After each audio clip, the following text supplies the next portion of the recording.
Welcome, everyone, to the Inspirational Businesswoman Show. I'm your host, Virginia Parsons, and it is my passion to provide you, the entrepreneur, with a gold mine of inspirational tips, strategies, and advice to help you grow your business from inspirational businesswoman in the know. And today we have a fantastic guest. Her name is CindyJ Holbrook, and she's going to be speaking to us about online visibility for biz success. I'll be introducing her to you in just a moment.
Welcome again, everyone. I'm so excited about the show that we have today. And before we get started, I just want to take a moment to thank you, the viewer, whether you're here live or in replay. We appreciate your taking the time to be here, and I know your time's valuable, and I think it's going to be very well spent today, because one of my passions, just like Cindy J's passion, is exposure, is online visibility, is getting the word out about your business expertise. Now, I'm looking forward to introducing you in just a moment, but I do have to just take a moment to tell you that today's show is sponsored by hangout-marketing.com. Now, you can receive a complimentary live stream assessment at this location, and you might want to take up on that because it's an opportunity for you to determine if you're ready to do a good live stream broadcast so you can get the word out about your expertise. It will only take you a couple minutes, and if you want to go there right away, all you have to do is text pound success to 775-800-4179. Again, 800-4179. And you might even qualify for a complimentary Shine strategy session with me. So go ahead and take advantage of that. Now, let me introduce you to my very special guest, CindyJ Holbrook. Cindy is known as the Visibility Wiz. She is just passionate about getting the word out about your expertise and teaching you really clever ways to do that and to get out there consistently. So we're going to be talking today about online visibility for biz success. She's going to discuss 3 hidden fears that prevent your visibility. She's going to be talking about how to become a trusted in-demand expert, which is so important to gain people's trust. And then finally, visibility mistakes that we probably all are making that cost you time, money, and energy. I can't wait to hear Cindy's tips on this. So Cindy, come on in and say hi to the audience, won't you? Hi, thank you for having me, Virginia. It's a pleasure. I love it, Cindy, because you know, you and I run kind of in the same league. We just think visibility is so important. And I think it is something that some people sort of overlook or don't do consistently. So before we go into all those great tips you're going to share with us, I'd really like to know, how did you get involved in this type of business? What was a defining moment in your life that brought you to doing what you're doing today? As far as visibility is concerned, I mean, my entrepreneur path started a long time ago. When I was 10 years old, I used to go to the park, and there was a riverbed between the park and a golf course. And I used to go in the Los Angeles riverbed and collect golf balls, take them home, wash them, and take them back and resell them to the golfers. So I always say I was a natural born entrepreneur. When the internet started getting popular, I knew there was a way to make money online. And so I tried a variety of things, and it wasn't until 2009 that I found coaching. And I started my coaching business as being a divorce coach. But everything that I had learned online since its inception really helped me to get visible quickly. I live in a very small area, so I knew that I only could use online strategies to get seen and to get known and to get clients. So what happened was, when I started going to conventions and things, people would come up to me and go, "Hey, CindyJ, how did you get on Huffington Post Live? How did you get on eHarmony? How did you get on Prevention? How did you get on Fox? Can you show me how to do it?" And so I started coaching other coaches to get the online visibility that I was enjoying. And so I sort of morphed into being the Visibility Wiz. I love it. That's sort of how I morphed into being a Hangout mentor too. People said, "How do you do this? How do you do this live stream thing?" And so I get it. So isn't that interesting how you started in one venue as a coach and now you're off in another one? And that's kind of how life evolves, isn't it, Cindy? Oh, it definitely is. And that's what I always tell everybody. So many people's afraid to choose a certain niche. And I'm always like, you can always change it. It's not set in stone. Just because you choose something today doesn't mean you have to do that for the rest of your life. Certainly not. I know I've gone through so many career evolutions. I could never have dreamt when I graduated from college what I would be doing today. It, of course, for one thing, it wasn't even available, was it? So I really understand where you're coming from, and I think we all have to be open to making those kind of changes because that's what keeps life fascinating and inspiring. And this show is all about inspiration. So, yeah, this is to just help other people who might be sort of struggling on their path or trying to find their narrow niche. Just go with something you enjoy and know that the right thing will reveal itself over time, right? Exactly. Okay, so let's talk a moment about the hidden fears around visibility. I know you've got three you want to talk about in particular, so let's go ahead and share those with everyone. Okay, and we all have tons of fears. And a lot of times what we do is we think it's one fear whenever it's really something else. Uh, the first fear is making a fatal mistake. And typically you don't think, hey, I'm afraid of making a fatal mistake. But this fear comes up in other fears, such as, I don't want to waste my time on the wrong strategy. So until I know exactly which strategy to use, I'm just not going to do anything.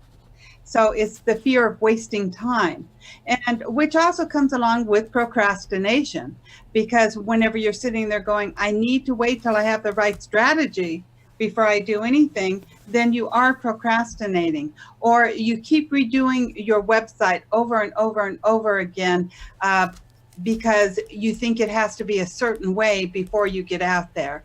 And there's been lots of people who started their business without a website. Now, I totally believe you need a website in today's world to be successful, but it doesn't mean that you need this huge website to begin with. So talking about fatal mistake, really and truly, what is a fatal mistake? Excuse me. The only fatal mistake that anybody can ever make is to give up, is to decide that it's over. When I was a divorce coach, I wrote this article about having a friend with benefits after divorce. Huffington Post picked up this article and invited me to be on Huffington Post Live, telling me, I was with a panel. And when they started promoting it, their promotion was certified divorce coach CindyJ Holbrook tells all of her clients to find a friend with benefits. I thought, oh my God, my business is over. I might as well just go back to work for social services because Huffington Post misquoted me so badly. What I had said was, I tell all of my clients that it's better to have a friend with benefits than to have multiple one-night stands. So there's a huge difference between the way Huffington Post quoted me and what I was actually saying. And at first, I really did. I mean, I sunk into my bed and I cried and cried and cried, thinking my coaching business is over. This is just a horrible mistake. To me, that was a fatal mistake. But at that time, I thought it was. But it wasn't, because I dusted myself off. And so I got back online, started getting visible. And to my surprise, a lot of people seen me on Huffington Post Live, liked me, and hired me. So it actually catapulted my success, because I was willing to stay visible during all of these very hateful comments that I was getting about telling everybody they needed friends with benefits, when that is not what I was saying. Oh my word, that is such a fabulous example. And in this case, being afraid to make a mistake, which turned out to be, as you say, a fatal mistake, came back to really benefit you long run. Even though I'm Right. sure your heart just sank when this came out and you were misquoted by something as powerful as the Huffington Post, but look at how it redirected you. So I think that's brilliant. Thank you for sharing that with everyone. So being afraid to make mistakes is one of them. Mm-hmm. But you also said something about people don't not having websites, so they're procrastinating, and also people are really wasting time. Do you want to go in a little deeper into any of those Well, points? those 2 points actually go into the fatal mistake. They're wasting time because they're afraid of making a fatal mistake. They're procrastinating because they're afraid of making a fatal mistake. So I put those other 2 fears under the huger fear of the fear of making a fatal mistake. The second fear that really prevents a lot of people from visibility is simply not knowing enough. They think that they don't know enough. So either they try to 100% imitate somebody else, or they're so afraid of imitating their mentors that they try very hard not to repeat anything any of their mentors said. They don't like being uncomfortable, and they're trying to be perfect. Like when I first started doing video, I was really trying to be perfect. I wanted to pronounce everything perfectly. My voice, I know, is different, and sometimes I have a very difficult time pronouncing things. My mother was from New York. My dad was from the South, which made for a very confused child. I went to speech therapy through 8th grade, 7th or 8th grade.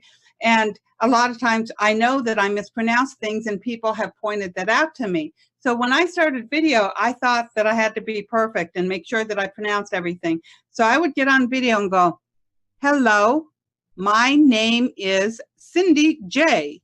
Today we will be talking about confidence." Believe me, wouldn't just instill confidence in anybody, because I was trying to be perfect and pronounce everything perfect. So when you're doing this, you're really, you do this because you have that inner fear that you don't know enough, and that you have to appear perfect. If you're trying to appear perfect, nobody's going to trust you, because nobody's perfect. And we've all seen people that appear perfect, and it's just an automatic distrust.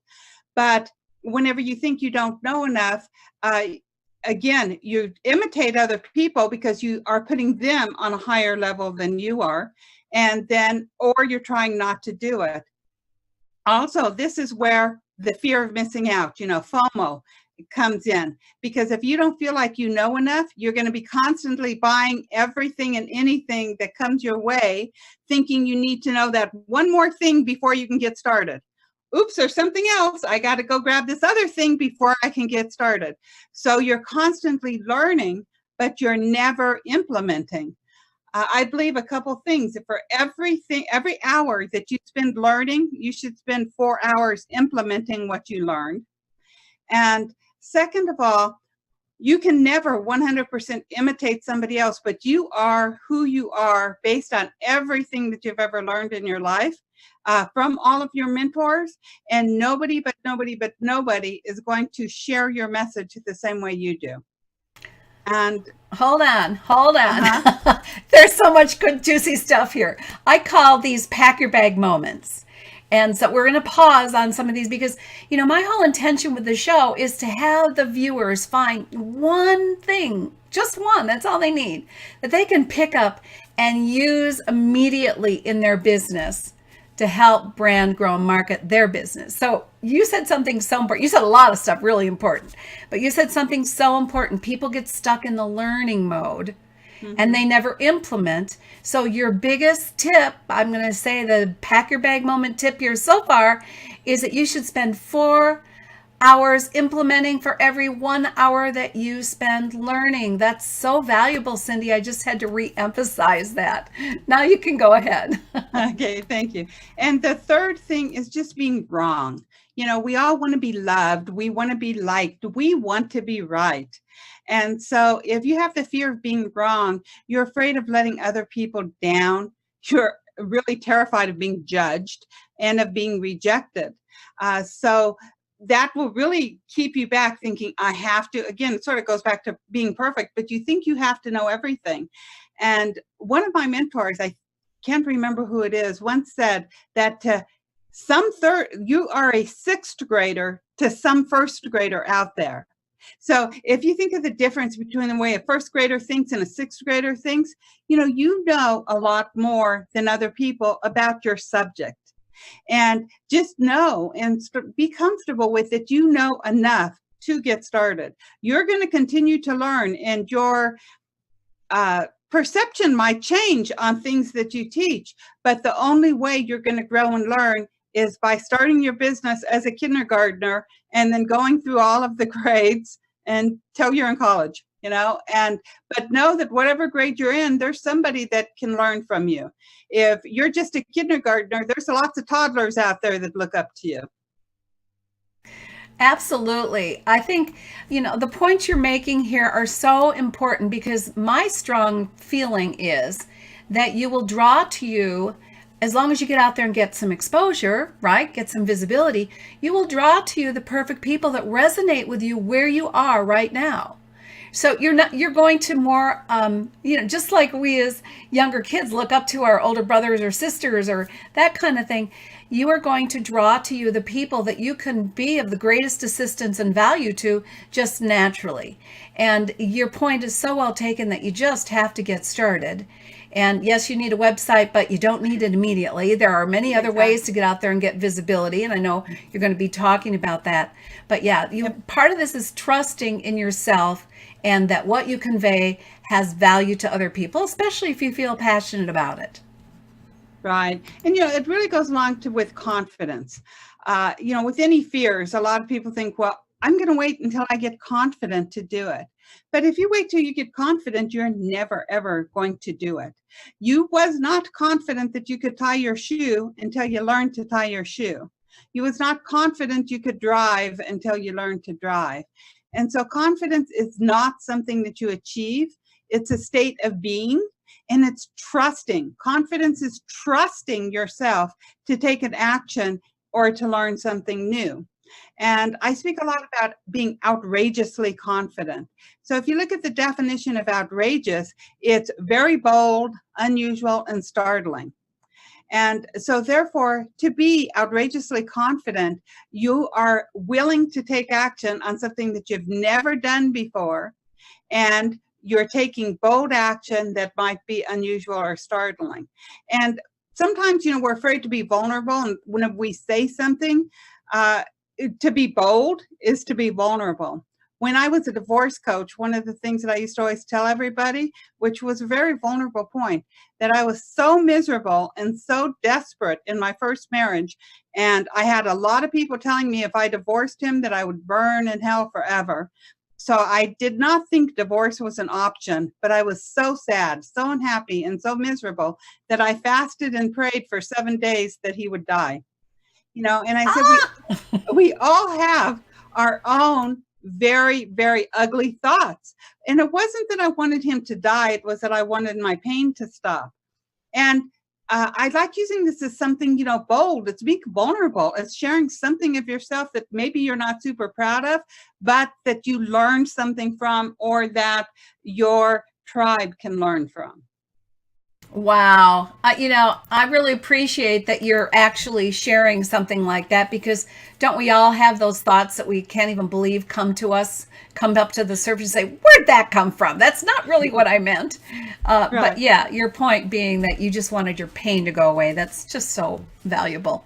Mm-hmm. Okay, so we're going to move on to this second hot topic, and that is how to become an in-demand and trusted expert for those people that you get visible with. Go ahead. Right. And the very first step is to get very, very, very clear on what your message is. And you should be able to say your message in less than 5 words. This is not your elevator pitch. This is your message. It's the core of everything you're putting out there. I'm known as the Visibility Wiz. My tagline is get seen, get known, get clients. So right away, you know what I stand for, and every article that I write has something to do with this. Every Facebook Live that I do has something to do with this. Every program that I create has something to do with it. If I all of a sudden went out there, and I'm very passionate about genealogy, and said, hey, take this genealogy class, my tribe would go, what the heck is she talking about? And I see people doing things like this because they're just desperate to get people. When my first website, what's my first one? One of my first websites, I had built it up to getting 30,000 unique visitors each and every month. I was affiliate marketing, so I was trying to sell anything and everything. I just wanted to sell stuff.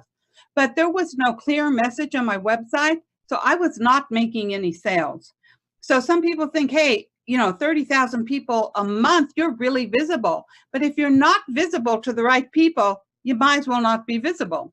If you're selling diapers, there's no need to be visible in front of senior citizens, so you really need to be very clear on what your message is. Everything you create is around that message. So this way, your tribe is going to love you. And talking about loving you, anybody that hears your message, reads something you wrote, 30% of the people out there are going to absolutely love you. 30% are going to hate you, and the other 40% are going to be neutral. So you want to talk to that 30% that love you, and with everything you do, concentrate on that 30% that loves you with your very clear and concise message. Second of all, I'm going to jump in again because you got so much great stuff. So hold that thought. I think that this goes hand in hand with the idea of trying and nobody can actually achieve, trying for perfection. Because we all want to be liked. I mean, loved is, the next level, but we all really at least want to be liked. We don't want to be disliked. And yet you're making a very important point again, and that is that there's a certain amount of people that just aren't ever going to resonate with you and might even dislike you, which is hard to understand, but there are people like that. And so you're making the point so eloquently that it is about those 30% of the people who will naturally be drawn to, who will naturally love you, that you want to address your message to. Just had to drive that point home for you, yes. Cindy. Okay, go ahead. No problem. And the second one is knowing who your ideal client is and naturally finding out where they are. I honestly believe your ideal clients are everywhere online. It doesn't matter if you start with Facebook, LinkedIn, YouTube, Pinterest, or Instagram.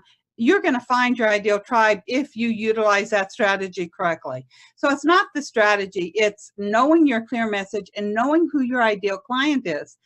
And when I first started coaching, I said I was a divorce coach. My website was coachingfordivorcedwomen.com. So therefore, you could say that my tribe was divorced women. Wrong. Okay, for a lot of reasons. I mean, I couldn't just speak to divorced women. And very quickly, I found out that I had 3 businesses in one. I was speaking to somebody who was contemplating divorce. I was speaking to somebody who was going through a divorce. And I was speaking to somebody who was already divorced. There are 3 different women in 3 different places with 3 different languages. And so I actually had to create different content for each of these. But even digging it down further, just because you were going through divorce did not mean you were my ideal client. I wanted somebody that knew my ideal client. You really need to dig into their values, their personalities, and what makes you click. And as coaches and entrepreneurs, we want everybody to like us and we want everybody to be our clients. It's like, why should I have to pick a niche? I can help anybody. So let me ask you, would you sit there and say, I can marry any man. I can date any man. Who cares? If he's a man, he's game. You would never, ever, ever do that in the dating world. Whenever you think of who you want to date, you have specific personality traits that you want, and possibly even physical characteristics, you know what type of a man you're attracted to. And it's the same thing in business. Your clients know what type of mentor they're attracted to, and you need to know what type of client you're attracted to, because it needs to be a win-win for both of you. So my ideal client, they love me, they're able to pay me, they have a sense of humor, they learn by storytelling. I'm a huge storyteller. So if you don't like stories, you probably shouldn't listen to me. And I have a thing next to my desk with the characteristics of my ideal client. So they love people. They have a big heart. They're really caring. They want to help people. And so this is who my ideal client is. They know that they value my expertise, and most of all, they're willing to do the work. You know, we all have our own limiting beliefs and our fears and lack of confidence, and we have to build. And they trust me whenever I tell them or help them say, hey, you know, is this a flaw that you might be looking at that you can build up? Is this a limiting belief? Is it true? So this is who my ideal client is. They're willing to learn. They're willing to listen. They love me. They love people. They know that they have a message in the world that they can really impact lives with, and they know they need help to achieve it. And so the third step to become a trusted and demand expert is just to share your message. So now you know your concise message. You know exactly who your ideal client is. Now you know how to talk to them, and you start sharing your message. And I do have a few ways that you can do that too. Okay, let's pause again. Take a breath. It gives you a chance to even have a sip of water if you want. So again, you're really talking about getting a real clear understanding of who you want to work with. That's your ideal client, and who you want to work with has certain characteristics and qualities, and none of us should ever feel we can work with everyone, nor should we want to work with everyone, because some people are not all that easy to work with. As you said, they must be willing to do the work. I think that has to be way up there on the scale of qualities that you want from the people that you're working with. So being willing is also meaning for you, Cindy, or for me, or anyone else out there who is working with people in a coaching environment, it means that you want to attract to you the people that are willing to take the risk, do something differently, step out of what they call their comfort zone so that they can move forward in their business. So these are great tips, Cindy, and thank you for sharing. Let's move on. You said one more in the area of demand and trust? I know. I said I had some tips on how to do that. A lot of people's like, first of all, a lot of people go, where do I find my clients? Okay, so first of all, if you're showing up as the expert you are, you allow your clients to find you. If you're trying to, quote unquote, find your clients, it's like you're on Main Street and you're walking down Main Street and a shop owner comes running out and grabs you and pulls them into his shop. And a lot of people, this is what they do online. They're trying to find the clients and pull them into their shop. However, if you're walking down Main Street, you're looking at, all the windows. You're just window shopping. And if something catches your attention, you're going to go in. So as the expert you are, you want to have a nice window dressing that's naturally going to invite people in. One way you can do this, if you're on Facebook, join 5 groups that cater to your ideal audience. And you're not going to be there promoting yourself. You're not going to say, I'm the Visibility Wiz, promote myself. You have to buy this, or I'm doing this. You're not doing that. You're being that very silent, quiet window dressing. When somebody asks a question in that group that you have the answer to, that's in your area of expertise, you answer it. You don't tell them, hey, I'm the Visibility Wiz, and this is how you get visible. You don't do that, because this is just going to turn people off. You have seen posts like this on Facebook if you've been on Facebook, and that's a turnoff. But if somebody offers you real good, valuable advice, and you really like this advice, what are you going to do? If you're anything like me, you're going to click on their name to see who they are. So this is, so then on your personal Facebook profile page, you have to be sure that it points to your business. If you go to my personal Facebook page, you will see that it points to my business page, it points to my group, it points to my website, and it points to all of my other social media links. So you can very easily find my business through my personal page. If somebody finds you on Google or something, a lot of times they're going to find your personal page before they find your business page. So this is a great way, and within a couple weeks, you're going to start having followers if you just do this by just sharing your expertise. And the next thing is help a reporter out. It's called HARO, and you can sign up for HARO for free, and every day you can look, or you get emails that tell you what reporters are looking for in your area of expertise, be it health, relationships, marketing, whatever it is, then you can sign up to get email alerts on this. When a reporter's looking for something, then you can answer it. You're not going to get on everything that you answer, but the more you do this, the better chance you have of getting on some really great, valuable websites or newspapers. And the third thing is to guest post. A lot of people don't go out there and solicit to be a guest blogger on other people's blogs. So what you do is you go to Google, you search whatever it is you want to be known for. So if you're a health coach, you might want to say, you know, how to be more energetic at 50, right? So you're going to type that in Google, and you're going to see the top 10 websites that come up, because they've already got really good rankings on Google in order to be in the top 10. Then you search their website and you see if they accept guest posts. If they accept guest posts, then you follow their directions and submit an article to them.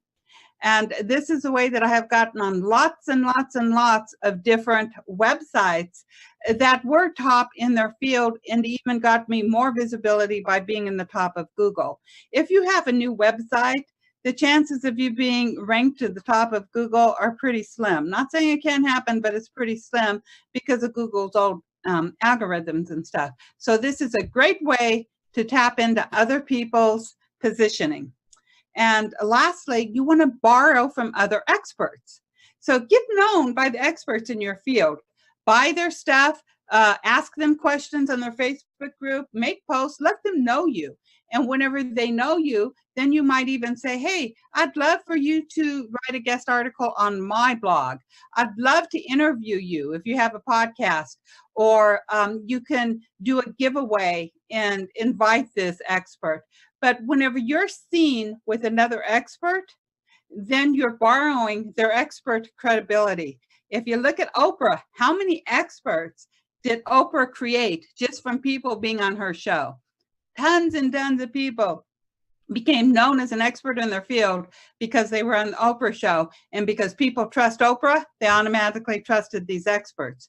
So I'm here on Virginia's show, which means that if you trust Virginia, then you're going to trust me. You know, you don't have that big barrier of, oh my God, can I trust CindyJ? Because you trust Virginia, and you know she's not going to put some crazy person on her show.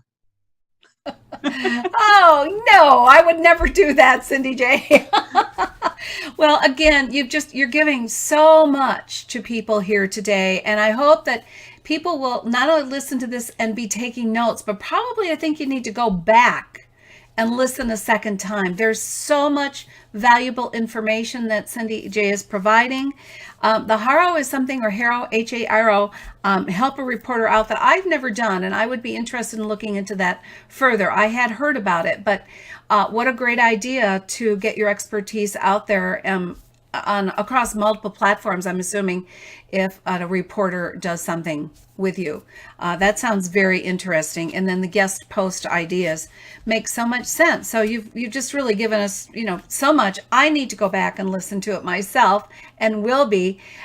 So I'm just really curious, for people who are watching this either in live or during replay, I'd love to hear your feedback on this.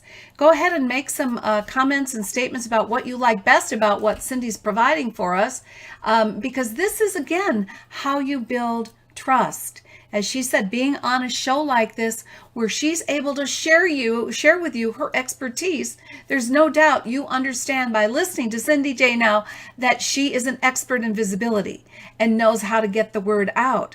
So we really appreciate everything you're sharing with us, Cindy. How about the mistakes that can cost us time, money, and energy? I feel like some of this goes into the hidden fears you were talking about, but let's talk a little bit about those mistakes. Some of them may, but the first one, for some reason, every time somebody starts a website or even on Facebook, if I only knew Google's algorithm, if I only knew Facebook's algorithm. So they're sort of trying to beat the system. Or I've known people who have spent thousands and thousands of dollars on SEO. Also, even if they're not spending thousands of dollars on SEO, they're creating this article, let's say, their blog post, and it gets into the top 3 in Google. So they're all excited. So they watch it and they watch it and they watch it. Uh-oh, it dropped down to 5. Then they rewrite the article to push it back up to 1. I've known people who's done this, and it's a waste of time. SEO is important, but whenever you write an article, you're writing it for the person, first of all. Second of all, there are some SEO tips that you want to follow. If you have a WordPress site, all you need to do is have the Yoast, Y-O-A-S-T plugin. And whenever you follow their little suggestions, you get everything to be green, and then you're good to go.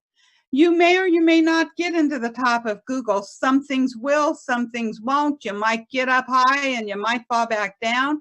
But don't waste or spend a lot of time on SEO, because even if you get up there, again, you want to look at the quality of traffic.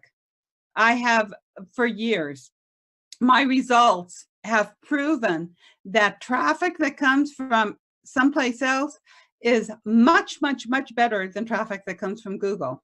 If somebody comes to my website via Google, they typically stay on for 30 to 60 seconds. If somebody comes to my website from Facebook or Twitter or one of the social media links, then it stays on. They stay on for 2 or 3 minutes. But if somebody comes on to my website from a guest post that I have written or from an interview that I have done with somebody, they stay on my website for 5 minutes. That's a huge difference. It's a very, very huge difference. So you want to concentrate on the social media, because then people, they go past that, they know what you are about. So whenever they go to you, they're more likely to look at more pages and to stay on your website longer. So this is what you want. You want, the other types of visibility are really much better, I think, than in Google, but a lot of people still want to be number 1 in Google.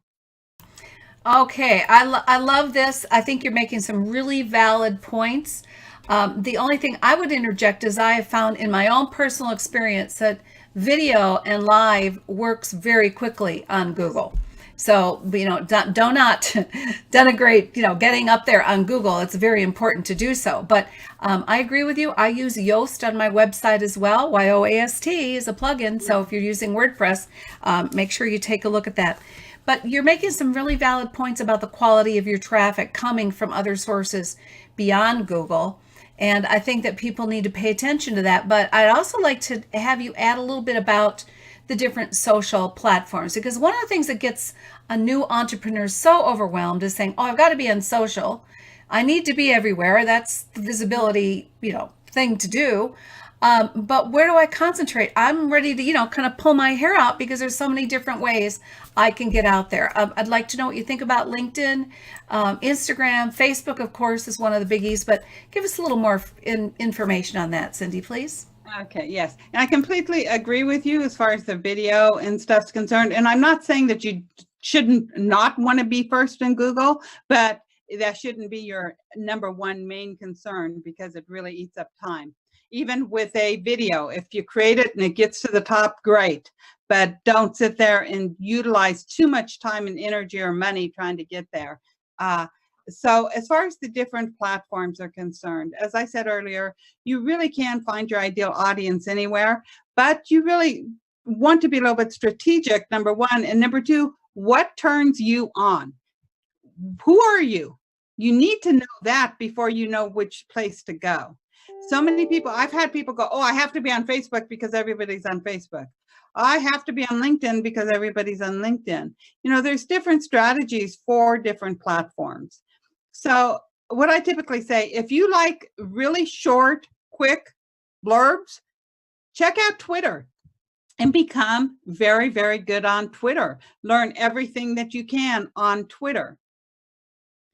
There are ways to engage on Twitter, and lots of people do really great on, with Twitter. Twitter's a great way to drive traffic to your website as well. Facebook is people don't like to be sold on Facebook. And matter of fact, the platform that gets the most click sales is Pinterest, interestingly. But with Facebook, people want to engage. They go to Facebook to have fun. They don't necessarily go there thinking, oh, what can I learn or what can I do? So you want to engage with them. You want to entertain them. And you need to be consistent. You're joining these groups where people, your ideal audience is. But if you just sit there and pitch to them, it's going to turn them off. So therefore, you don't want to just do a lot of direct pitches. Even in your Facebook Lives, you do want to always have a call to action, but that should be your main thing. And a call to action isn't just buy my stuff. A call to action could be read this article, watch this YouTube video, like if you like it, share it if you agree. Something like any call to action is good, especially on Facebook. So you want to engage with the community. You want people to talk with you, and you really can listen to them there. And so if you enjoy Facebook, go for it. If you hate Facebook, don't go for it. I had a client once who said, especially after all of the I always say it wrong, GDPR, whatever, all the scrutiny Facebook had a couple years ago, she really disliked Facebook and said she just hated going there because of him. I'm like, don't go somewhere that you hate going, because your energy is not going to be right and you're not going to get the results you want. So then going to Pinterest. If you like pictures, Pinterest and or Instagram are great. If you like taking pictures, you like sharing pictures. But no, you can't just share pictures. With your pictures, you have to have content with it. They have to tell a story, and a lot of that story is written. And you want to, on Pinterest, point people to your blogs, to your products and your services. In Pinterest, on Instagram, you're only allowed one link. So you have to be very careful with that. With LinkedIn, if you're more geared towards a lot of professionals, you want to be on LinkedIn. LinkedIn also, is there any professionals that can really help you grow, even though they may not be your ideal clients? When I was a divorce coach, I used LinkedIn specifically to find divorce lawyers, because where were my clients? They were with divorce lawyers. And that's the way I utilized LinkedIn at that time. So now I utilize it more to teach and to share. But with LinkedIn, you don't want to have a lot of cutesy stuff, because the people on LinkedIn are a little bit more serious. So it's knowing, number one, what you enjoy. And whatever you enjoy is typically going to be where you're going to find your ideal clients, because that's what makes the two of you resonate. Okay, this great stuff, CindyJ. Thank you so much for sharing so much with us. Yeah. As I say, I think y'all need to go back and listen a couple times to all this great advice. We are wrapping this up. I know that, again, this is so much information, but I hope you take just one thing from all the wisdom that CindyJ has shared with us today and go ahead and apply it. Remember what she said about implementing. You've got a chance here to learn. You've learned a lot. Now take 4 times as much time to go implement what she has shared with you today, and you're going to be world ahead of where you were before this show aired.